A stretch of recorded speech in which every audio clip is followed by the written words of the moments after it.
সংবাদ এক নজরে স্বাগত। সঙ্গে আছি তাবশির আলিজা। আওয়ামী লীগ ও তার নেতাদের বিচার কার্য সম্পন্ন না হওয়া পর্যন্ত দলটির যাবতীয় কার্যক্রম নিষিদ্ধ করার সিদ্ধান্ত নিয়েছে অন্তর্বর্তী সরকার। একই সঙ্গে আন্তর্জাতিক অপরাধ ট্রাইব্যুনাল আইনে সংশোধনী প্রস্তাবও অনুমোদন দিয়েছে। শনিবার রাতে উপদেষ্টা পরিষদের এক বিশেষ সভায় এই সিদ্ধান্ত হয়। পরে এক ব্রিফিংয়ে আইন উপদেষ্টা বলেন, ৩০ কার্যদিবসের মধ্যে জুলাই ঘোষণাপত্র প্রকাশ করা হবে। এদিকে আওয়ামী লীগের কার্যক্রম নিষিদ্ধের সিদ্ধান্তের পর ঢাকা সহ দেশের বিভিন্ন জায়গায় উল্লাস করেছে আন্দোলনরত ছাত্র জনতা। এ সময় মিষ্টি বিতরণের পাশাপাশি স্লোগানে মুখরিত হয়ে ওঠে পুরো শাহবাগ। শনিবার রাতেই জামায়াতে ইসলামের আমির ডাক্তার শফিকুর রহমান বলেন, কার্যক্রম নিষিদ্ধের সিদ্ধান্তে আংশিক দাবি পূরণ হয়েছে, এখন বিচার শেষ করতে হবে। ভ্যাপসা গরমে নাজেহাল সারা দেশের মানুষ, কোথাও স্বস্তি নেই।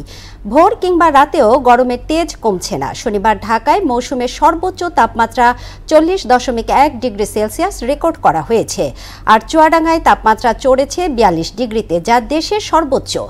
দেশ জুড়েই তাপপ্রবাহের সতর্কবার্তা দিয়েছে আবহাওয়া অধিদপ্তর।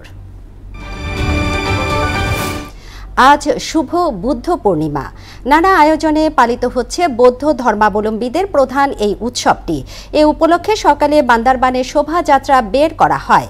এছাড়া দেশ এবং জাতির মঙ্গল কামনায় চলে বিশেষ প্রার্থনা।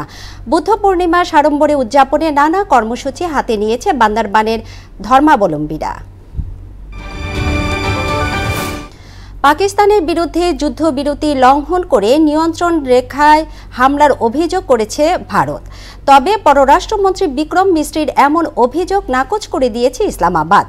এদিকে যুদ্ধবিরতি হলেও স্থগিত হওয়া সিন্ধুর পানি বন্টন চুক্তিসহ পাকিস্তানের বিরুদ্ধে কূটনৈতিক পদক্ষেপ বহাল থাকবে বলে জানিয়েছে ভারত।